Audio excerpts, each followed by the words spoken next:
When you actually begin to trust your own wonderful human imagination, when you can sit quietly all alone, asking help of no one, and really believe that your imaginal act is a creative fact, and that in the interval of time necessary, it's going to externalize itself and become a reality in your world, you're on the verge of rebirth.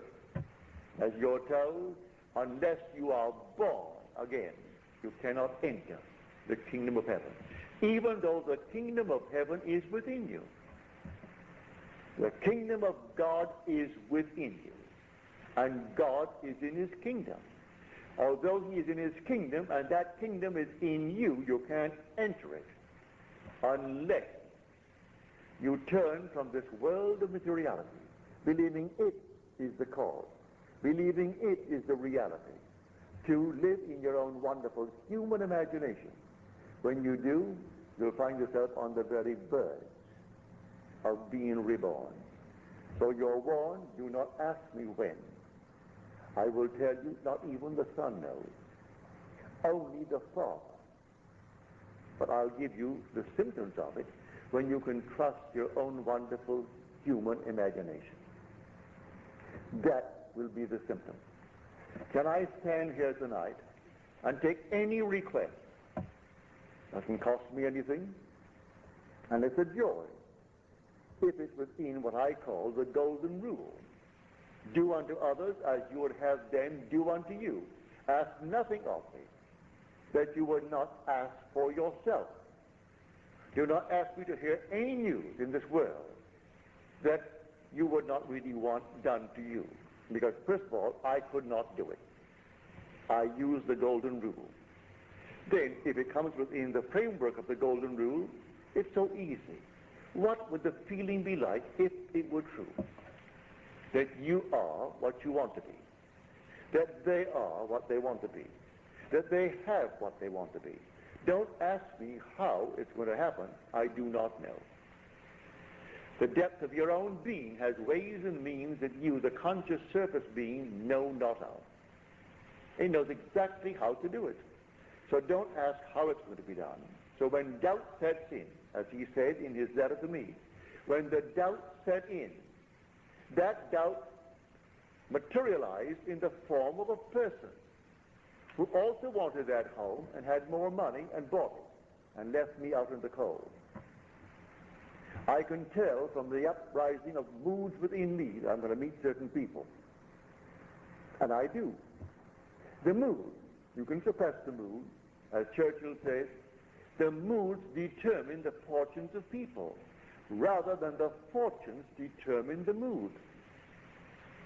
Don't ignore that great man. He said that the mood actually determines the fortunes. So I would catch a mood. Well, then catch the mood of your wish fulfilled. What would the feeling be like if it were true? Imagine the wish fulfilled. What would it be like? How would I feel if it were true? In spite of all things round about you that deny it, you walk as though it were true. And in a way that you do not know, and you need not know, it will externalize itself within your will, and you will actually receive it. Listen to these words. With God, all things are possible. That you will read in the 19th chapter of the book of Matthew. Now we'll go to the 9th chapter of the book of Mark. All things are possible to him who believes. He equates God with the believer in man. All things are possible to him who believes. That's Mark. Matthew, with God, all things are possible. So he equates the believer in man with God. Well, the believer in me is my own wonderful human imagination. What other thing in man but his reality, which is imagination, that believes? It's the dreamer in man. I go to bed at night and I dream. The dreamer and the waking I are one of the same being. Can I believe, or am I going to allow certain doubts? Now, he is a psychologist, trained to talk people out of their mental problems. Put them on the couch, put them on the chair, and talk them out of it and spend years, when he could easily, as he confessed, have imagined them whole and perfect and happy. But he said, I believe that I was, through my training, compelled to spend these awkward years as anyone who works at a job spends his time in an awkward manner. If you're not enjoying what you're doing, then it's simply a job and you're doing something that is to you awkward, if you like it. Like my brother Victor, who has made a fortune. The very smell of the ship, the very smell of the boat, the smell of his store, he loves it. He goes there in the morning and the odor of his store, I can't stand it. He goes into the grocery store and everything about it. He just loves the odor, all the combinations of the odors of the grocery store. He goes into his department store, all the things of the department store. That's the odor. It affects him. He loves it. Goes to a hotel, and the restaurant naturally is all in service. That affects him, and he loves it. He so loves it. He's in the mood of success. So fall in love with something that really excites you and feel that you are already what you want to be. And I tell you from my own experience and from this man's experience that it will work. Now, here is a man who heard me years ago. He came home one day, and I thought, now here's a man teaching people how to live correctly. And I had 2 books. They're completely out of print. You can't buy them. But I thought, if I could give them to someone doing this kind of work, who is serious, he's a trained psychologist, I'll give them to him. So I gave him these books. I don't think he's read them. First of all, they're named after the mountains of Switzerland, Zermatt and Oberlin. But it's all imagination. The man who wrote it, I presume he's gone now. He was 94 when I last heard from him.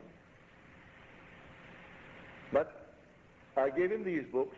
They were new and completely out of print. You can't get the books. You might find them in some second-hand, but they were never popular books because they were very voluminous books. But he wrote them in the form of a dialogue like a Plato. He introduced 5 characters, and each one was a scientist, one was a philosopher, one was a mystic, one was something else, and they all discussed. And he had the central one who was the mystic, explaining the phenomena and the cause of the phenomena of life. And so he wrote these volumes. And I gave them to him. I asked him the other night, because he's here for the 2nd time in years. And he mentioned the way he told me about them, I don't really think he really read them with understanding or really read them. Because it's told like a Plato would tell a story, introducing characters. Because the one person is speaking as the scientist, as the mystic, as the philosopher, as the atheist. He had them all present, only 5 characters. But the books are completely on imagination. And it's called the Zermatt Dialogues and the Oberland Dialogues. And I went down to the bookstore in Long Beach called Acres of Books looking for them. And old Mr. Smith, he's gone now. He was then in his 80s. And I was looking all over the philosophical department and the other departments. Oh, he said, you wouldn't find them there. You'll find them under Switzerland, the mountains. He didn't know the content of the book. Go over to the place and look under Switzerland. And there they were. So I found my 2 books.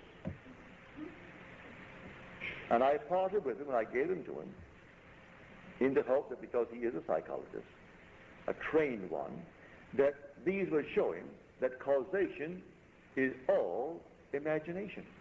That imagining creates reality. What am I imagining? So they came to him, the embodiment of imagination, and they said, but you haven't eaten. And they were concerned because he'd been left alone and he had not eaten. And he said, I have food you know not of.